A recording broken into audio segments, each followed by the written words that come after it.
Din mhijiex xi ħaġa li hu biex nagħmel, imma ma stajtx ma nagħmilx meta waslet li din l-informazzjoni. Li kieku kellek issaqsini biex nagħżel persuna waħda li m'għadix magħna biex nqatta' maqar ġurnata magħha, naħseb li nagħżel in-nanni tiegħi u ma naħsibx li qed waħdi.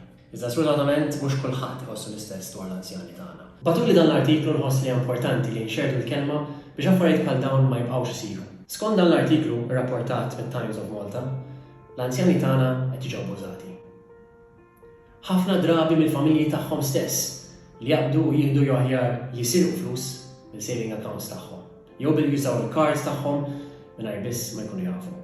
Dan għalija huwa s-serq. L-istudju qed juru li ħafna mill-vittmi anzjani huma nisa u ħafna mid-drabi il-perpetrators ġifieri n-nies li qed jabbużawhom huma dawk in-nies li jkunu l-iktar close tal-vittma.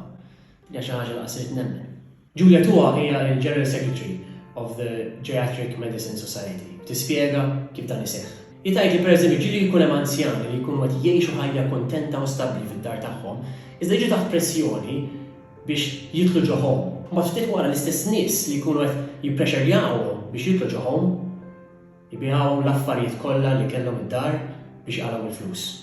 U jiġu għarquhom mill-anzjani li jkunu bagħtu ġoħhom.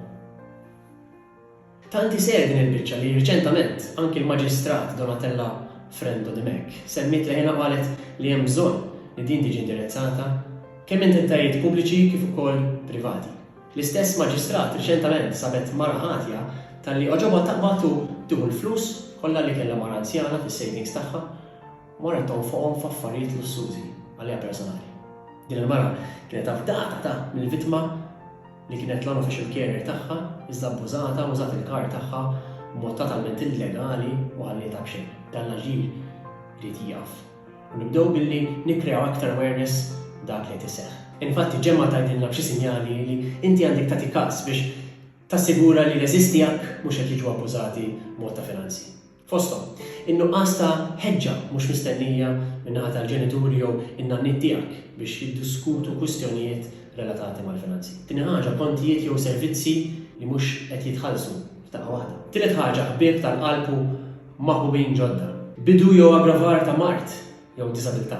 Ġemma semmi wkoll ix-xewqa l-rieda min-naħa tal-ġenituri tiegħek biex ibidlu l-wirt. Todu attenti għal rigali ta' ċertu portata u b'mod frekwenti li dawk li jieħdu ħsiebhom jew nies oħra. Għal iktar informazzjoni, itlu fuq is-sit elettroniku www.gemma.gov.mt u għafsu dan il-link li se tħodkom hemmhekk. L-anzjani tagħna tant għamlu għalina. U ejja ngħidulhom grazzi, ejja nieħdu ħsiebhom. Għaldejjem grazzi tal-li segwejtuni, ħudu ħsieb lil xulxin, ħudu ħsieb l-ambjent, ħudu ħsieb lilkom infuskom u iva ejja nieħdu ħsieb l-anzjani tagħna. Grazzi.